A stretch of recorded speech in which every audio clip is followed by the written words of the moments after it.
Hi everyone, welcome back to another adventure. Today we are heading to the northern province of Sri Lanka. So we are going to Mannar today. We will be spending the night today in Mannar and go to Jaffna from there. It's going to be a long drive from Colombo, roughly about 6 hours to reach our destination in Mannar. We have planned an exciting itinerary for this trip, so let's get started. We have reached Mannar and checked into a hotel, Hotel Ahash. And in the evening, we are planning to go to see the Ram Setu Bridge. It's also called the Adams Bridge. It takes about an hour to drive to Mannar from here at the Mannar Island. So we left around 3 and hoping to be there around 4. So we have enough time to explore around before the sunset. We went in search of the Mannar lighthouse, but we couldn't find a proper road to go there. So let's head to see the Adams Bridge, also known as Ram Setu Bridge. However, we couldn't risk walking to the viewpoint due to the safety concerns.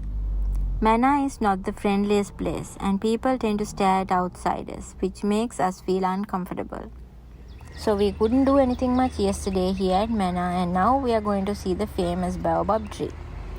It's nothing much, just this tree, and then let's go to see the Mannar fort.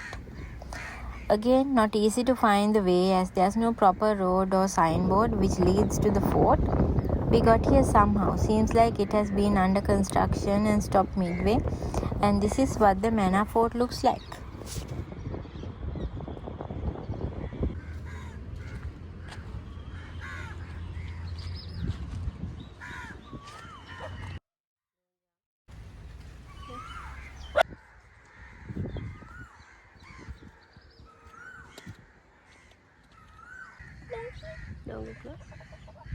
Hello. Hi Donkey. Nice to see you. Now let's go to Jaffna.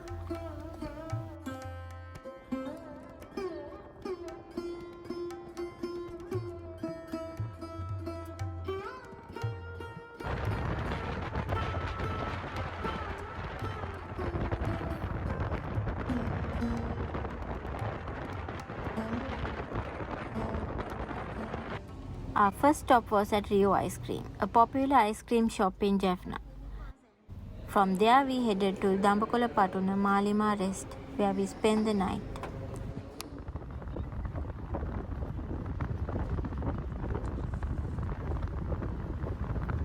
Later that evening we headed to the Kirimale freshwater pool, a significant place for Hindus.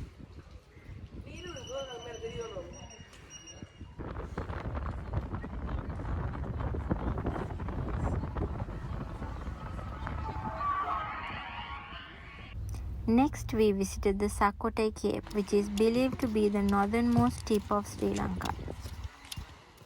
We then visited the Point Pedro lighthouse, where we saw the northernmost post box and the lighthouse. Unfortunately, we were not allowed to climb up the lighthouse as it was in bad condition. After that, we headed back home and slept early to wake up early the next day to go to the Delft Island. So we woke up early. We are already on our way to the Kurikaduan jetty.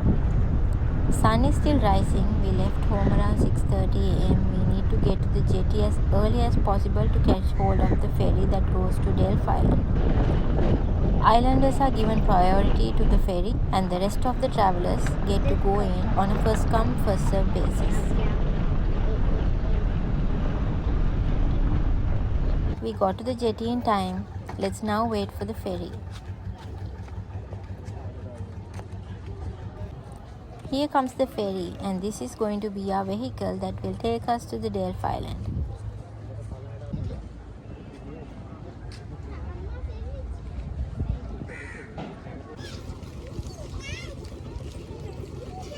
We are on board the ferry. It's going to be a 1-hour sail to the island.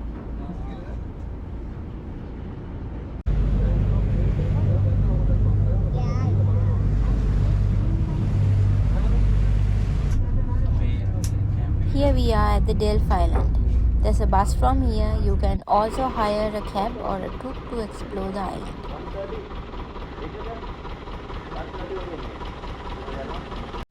We are taking this tuk and this guy here is going to show us the important places in the island. English okay.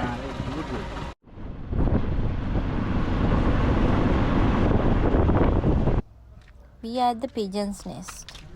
This has been an old hospital complex, and this pigeon's nest is where the messenger pigeons were kept.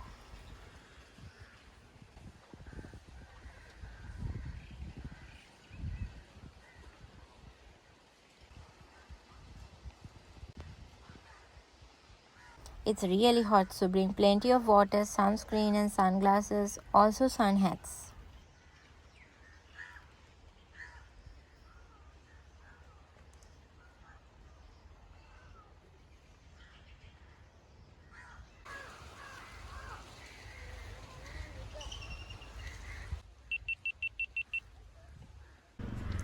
The landscape in this island is really beautiful and very unique. It's like Greece. We stopped by at this beautiful beach. You can have a bath here, but now is not the time. It's really hot.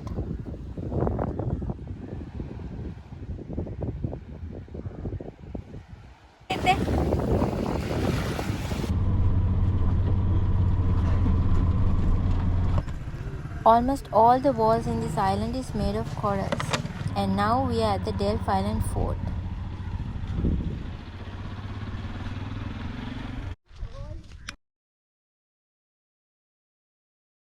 Wow, it's all made of corals. How much corals have they used on this?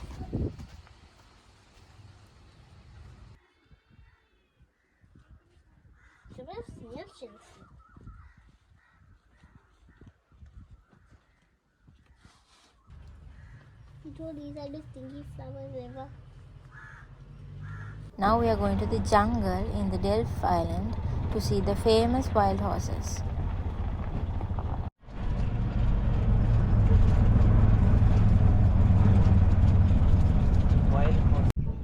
There they are at a distance.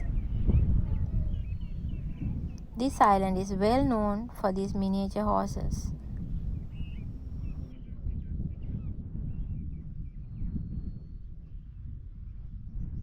Look at these fruits. It tastes like dates, really tiny dates.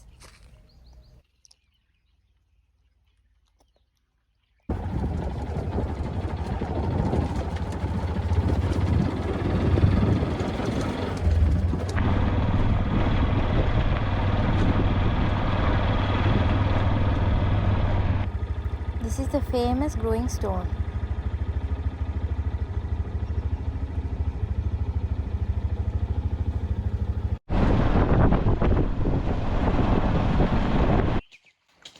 And this is the baobab tree at Delft Island.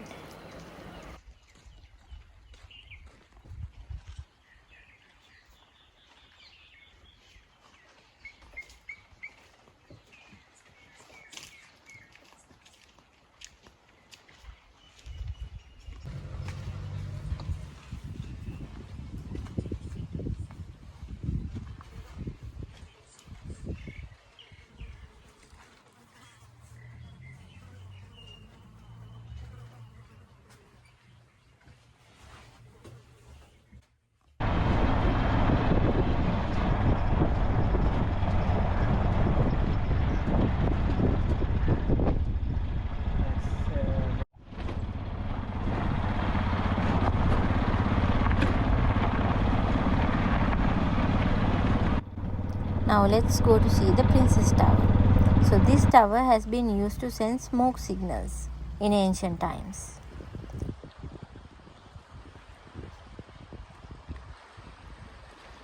From here you can see a tower, probably a communication tower of India. Not sure if you can see it in the video, but it can actually be seen from here like a tiny stick.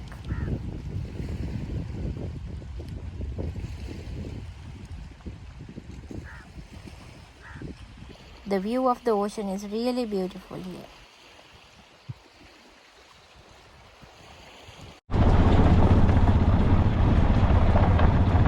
Everything in this island is a little bit more expensive than the Jaffna town, as they have to bring everything from the town at an extra cost.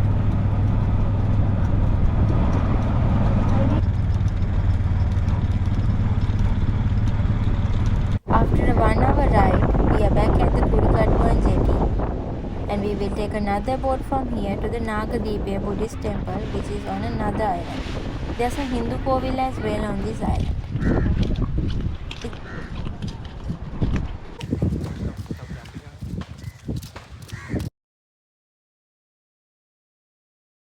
Tomorrow morning we will go to Jaffna fort and head to Anuradhapura afterwards. Good night.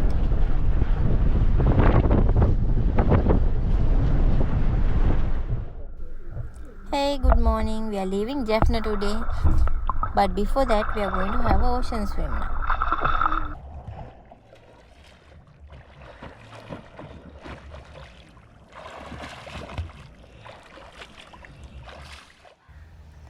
Let's go to the Patuna temple.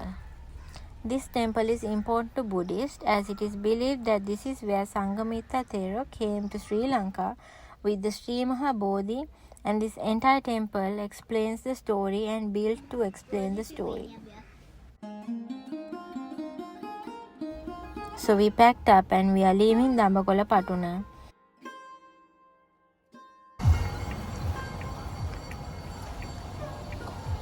And now we are going to see the Jaffna fort. Jaffna fort is in really good condition, and there is like a museum which has a lot of information and items on display.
Donkey? Donkey? 12, 20.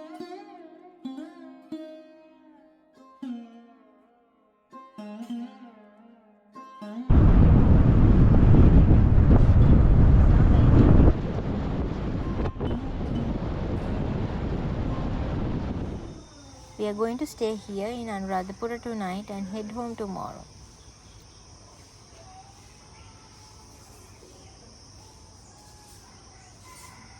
And this is where we are going to stay today, Hotel Heladi. It's pretty decent and you can order food from here as well. It has a small pool and it's really soothing. The fragrance and the music that plays, it's really nice. So we will rest here tonight and head home tomorrow. Thank you for watching us. I'll see you again on our next adventure.